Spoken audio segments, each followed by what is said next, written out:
टेलीनर star में आपका स्वागत है। मैं हूं सुरेश प्रियर। आप देख रहे हैं टेली प्राइम का अकाउंटिंग कोर्स। आज हम आपको बताने वाले बैलेंस शीट के बारे में। What is balance sheet in Tally Prime for beginner. हमारा जो पहला सेंटेंस है, it is a statement of affair, it is not an account because there is no credit side and debit side. Balance sheet में ये होता है कि अपन ने जो भी कार्य किया है, it is statement of affair, अपन ने जो भी कार्य किया है या लेन देन किया उसका स्टेटमेंट विवरण रहता है। It is not an account, क्योंकि ये कोई खाता नहीं है। Because there is no credit side and debit side, क्योंकि इसमें न तो क्रेडिट साइड होता है और ना ही डेबिट साइड होता है, उसमें दो साइड होता है। In balance sheet there are two side, liability and asset. Left hand side show the liability and right hand side show the asset. Balance sheet में दो पक्ष होते हैं, देनदारी और परिसंपत्ति। बाएं हाथ की साइड में लायबिलिटी यानी देनदारी को दर्शाता है और दाहिना हाथ की साइड में असेट यानी संपत्ति को दर्शाता है। हमारा तीसरा सेंटेंस है, the balance sheet is a last step of your account.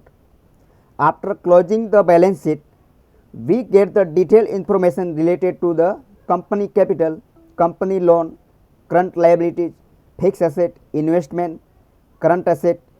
Balance sheet must be tally in both the side, that is asset side and liability side। ये पढ़ा, ये इंग्लिश में था, थोड़ा हिंदी में आपको डिटेल में समझाता हूँ।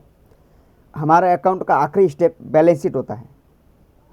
The balance sheet is a last step of your account. हमारे अकाउंट का आखिरी स्टेप बैलेंस शीट होता है। After closing the balance sheet we get the detail information related to the company capital, company loan, current liability, fix asset, investment, current asset. तो balance sheet में closing करने के बाद हमें कंपनी की पूंजी, देखिए ध्यान रखिए, बैलेंस शीट क्लोजिंग करने के बाद हमें अब कंपनी की पूंजी, कंपनी के ऋण, वर्तमान देनदारियां, अचल संपत्ति, निवेश, वर्तमान संपत्ति आदि से संबंधित विस्तृत जानकारी मिलती है। तो बैलेंस शीट क्लोजिंग करने के बाद ही ये सारा पता चलता है हमारे पास कि कितनी हमारे पास पूंजी है, कितने ऋण हैं, कितने देनदारी है, हमारे पास संपत्ति क्या है, इन्वेस्टमेंट कितने किए हुए, वर्तमान में संपत्ति कितनी है, जानकारी हमें मिलती है। बैलेंस शीट का मिलान दोनों साइड, असेट साइड और लायबिलिटी साइड बराबर होना चाहिए। याद देखिए, जितना आपको लायबिलिटी साइड में दिख रहा है उतना ही असेट साइड में होना चाहिए।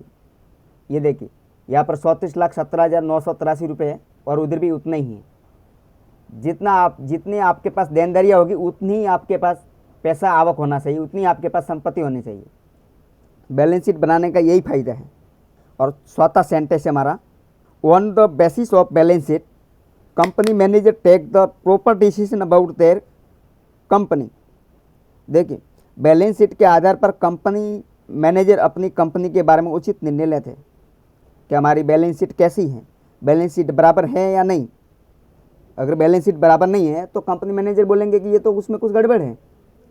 इसलिए बैलेंस शीट का यही फायदा होता है बनाने का।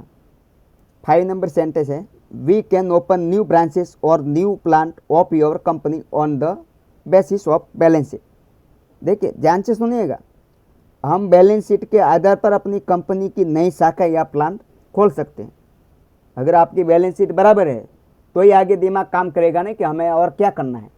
आप नई शाखाएँ खोल सकते हैं, और भी ब्रांच नई खोल सकते हैं, और भी नया प्लान, और भी ज़मीन खरीद सकते हैं। अगर आपकी बैलेंस शीट प्रॉपर होगी तो ही। अगर बैलेंस शीट प्रॉपर नहीं है तो आप ये आगे काम नहीं कर सकते।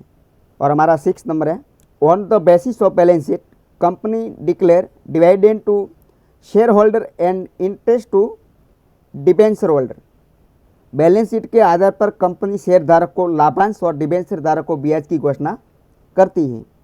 याद रखिए कि जिन्होंने आपकी कंपनी के शेयर खरीदे हैं उन्हें क्या डिविडेंड मिलना चाहिए आप डिक्लेयर कर सकते हैं बैलेंस शीट के आधार पर। आपको थोड़ा बैलेंस शीट के बारे में थोड़ा डिटेल में समझा रहा हूँ। हम आते हैं टैली में। बैलेंस शीट में नहीं तो क्रेडिट साइड होता है और नहीं डेबिट साइड होता है। यहाँ पर दो साइड ही होता है। देखिए, लायबिलिटीज एंड एसेट। जितनी आपके पास लायबिलिटी है, जितनी आपके पास देनदारी है, जितना देना है उतनी आपके पास संपत्ति होनी चाहिए जो आपको बैलेंस शीट में दिख रही है। करंट एसेट में देखिए 13,67,600 और या करंट लायबिलिटी में देखिए 9,80,000। ये बाकी तो सब मैंने बनाया है। ये मैंने बनाई हुई है और आपको बनाने की ज़रूरत नहीं है, वो ऑटोमेटिक बन जाती है, लेकिन ये मैंने आपको समझाने के लिए बनाया है। आप जब नई शाखाएँ खोलते हैं और आपको ये जो बैलेंस जो बाकी रहता है, शेष बैलेंस, क्लोजिंग बैलेंस, उसको ओपनिंग बैलेंस में लाने के लिए दोनों साइड आपको क्रेडिट साइड और डेबिट साइड बराबर रखना होता है, जो मैं आपको यहाँ बता रहा हूँ। ये देखिए मैं क्या बोल रहा हूँ। आपको अल्टर में आना है या कोई भी एक लेजर खोलते हैं, मान लीजिए कोई भी एक लेजर खोलते हैं, यहाँ पर देखिए टोटल ओपनिंग बैलेंस दोनों साइड बराबर है। अगर यहाँ पर अपन बराबर नहीं रखेंगे तो आपको यहाँ डिफरेंस आएगा बैलेंस शीट में, समझ गए ना। बस उस वीडियो में उतना ही।